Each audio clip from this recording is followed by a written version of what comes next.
দেওয়া আছে 2009 সালে সেভাবে রাখতে হবে।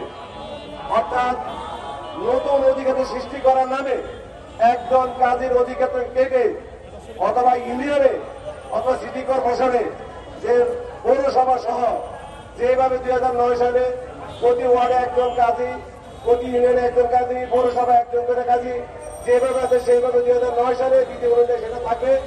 নতুন করে গঠন করে যে পায়দা সেটা বন্ধ করতে হবে। 2, শূন্যপদে স্থায়ী নিয়োগ। সারা বাংলাদেশ নিকারের শূন্যপদ সময় বিধি মোতাবেক অবিলম্বে স্থায়ী নিয়োগ প্যানেলের মাধ্যমে করতে হবে এবং অস্থায়ী নিয়োগ বন্ধ করতে হবে। 3 নম্বর, যোগ্য সন্তানকে সশরীর নিয়োগ। মৃত্যু বা অবসরের কারণে সৃষ্ট শূন্যপদে নির্ধারিত যোগ্যতা পূরণ সাপেক্ষে নিকারের যোগ্য সন্তানকে সরাসরি নিয়োগের ব্যবস্থা করতে হবে।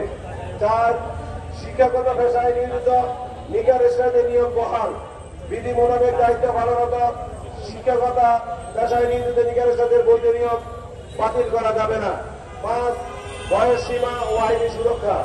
নিকারের বয়স সীমা পর্যন্ত বৃদ্ধি করতে হবে।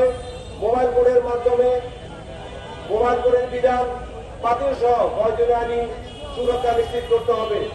6, শিক্ষাগত যোগ্যতা কামিল পাস। নিকাহ ও তালাক নিবন্ধনের ধর্মীয় ও আইনগত গুরুত্ব বিবেচনা শিক্ষাগত যোগ্যতা কামিল পাস নির্ধারণ করতে হবে। আমাদের এই 6 দফা দাবি আপনাদের মাধ্যমে সরকার বাহাদুরের নিকট আমরা পেশ করছি। নিরপেক্ষ, সত্য প্রকাশে আপোষহীন।